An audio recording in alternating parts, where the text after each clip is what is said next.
उस्ताद मेरा सवाल ये है कि आपने एक दफ़ा कहा था कि जितनी खराबियाँ दौलत, इक़्तिदार, हुस्न पैदा करता है, इल्म जो है वो बाज़ औक़ात उससे ज़्यादा खराबियों का ज़रिया बनता है। लेकिन उस्ताद इसमें मैंने अपने आप को सामने रख के जब देखा है कि उस इल्म की वज़ह से 2 खराबियाँ जो है ना वो उनका सामना है मुझे। एक ये कि वो इल्म की वज़ह से मेरे अमल में कमी आ गई है। मतलब अब तो बस फ़र्ज़ पर ही मतलब अगर नमाज़ में पहले चलो रुकू में को 3 दफ़ा तस्बीह की जाती थी, तो अब जब से ये इल्म आया है कि एक पर भी जो है वो हो जाएगा काम, तो वो जो है वो बस 1 या कभी सिर्फ़ खाली रुकू या सजदा। एक तो उसका ये पहलू है कि इल्म पर बहुत अमल पर बहुत कमी आई है उसकी वज़ह से। और दूसरा उसका उस्ताद ये पहलू है कि फॉर एग्ज़ाम्पल उसने ना चाहे हम मतलब उसको बाहर एक्सप्लेन मैं ना करूँ, लेकिन उसने मेरे अंदर एक तकब्बुर या एक बड़ाई कि मतलब जब 2 लोग गुफ्तगू कर रहे हैं किसी सवाल पे और अगर वो मज़हब के रिलेटेड और मुझे उसका जवाब पता है, तो एक दिल के अंदर एक कैफ़ियत कि भाई जी इसका जवाब तो बस मुझे ही पता है, ये तो बस हमें पता नहीं क्या इधर-उधर की बातें कर रहे हैं। तो ये 2 उसके जो इल्म के जो है ना, तो इनसे उस्ताद कैसे बचा जाए? इसके बारे में थोड़ी रहनुमाई फ़रमाइए। इस तरह की जितनी चीज़ें हैं, ये हर सालिक राह को पेश आती हैं। जब आदमी सही रास्ते की तरफ आगे बढ़ता है, तो शैतान भी अपना काम करना शुरू कर देता है। चुनांचे वो बाज़ औक़ात इल्म ही को आपके लिए रास्ते से भटकने का ज़रिया बना देता है।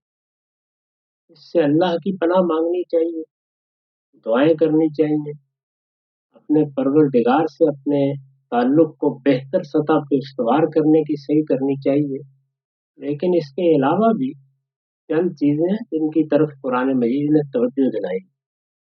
एक ये कि अल्लाह की किताब आपके पास है, आप अपने ऊपर जबर करके उसको अपने मामूलात का हिस्सा बनाइए।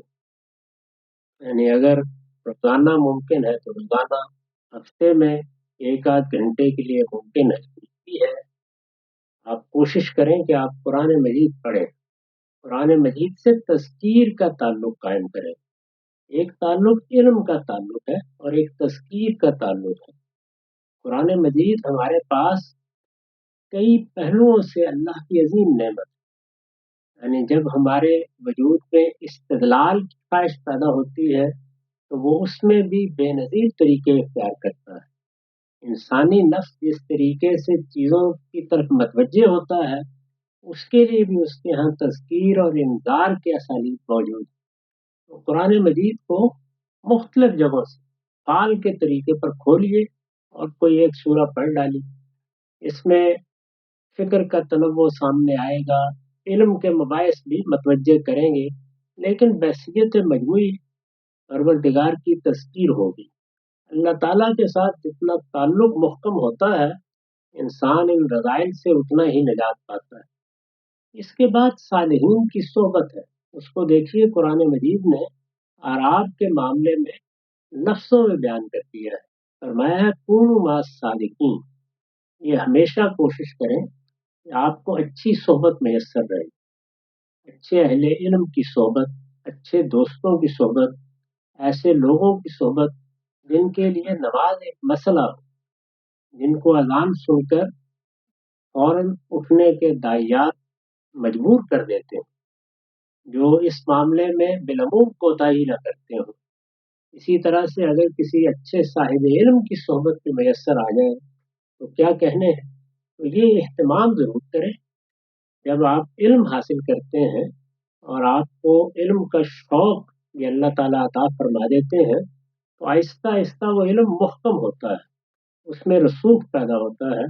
उस रसूख़ के यही ज़राए यानी कुरान मजीद का मुताला, कुरान मजीद के साथ एक ज़िंदा ताल्लुक़, अपने परवरदिगार से दुआएँ, मुनाजात और सालिहीन की सोहबत। मैंने अर्ज़ किया कि उसके फिर दर्जात हैं, यानी दोस्तों में इंतख़ाब करें, इसी तरह से बुज़ुर्गों में इंतख़ाब करें, और अगर किसी बड़े साहिब इल्म का आपको साथ मयस्सर आ जाए तो क्या ही कहने। तो ये सब इह्तिमाम करने हैं, इस सही के बगैर कोई चीज़ भी नहीं होती। ये रास्ता बिल्कुल दुरुस्त है कि इल्म का रास्ता इख्तियार किया जाएगा, क्योंकि अगर ये रास्ता इख्तियार न किया जाए, تو ذوق و मोहब्बत में जो बड़ा मसला है वो इल्म को आपके लिए असल चीज रहने नहीं देते। नतीजे के तौर पर आदमी के फिक्र में, ख्याल में शिर्क के डराने का अंदेशा होता है और बिदअत के डराने का अंदेशा होता है। वहां पर रास्ता सीधा नहीं रहता, वो ज्यादा बड़ा मसला है।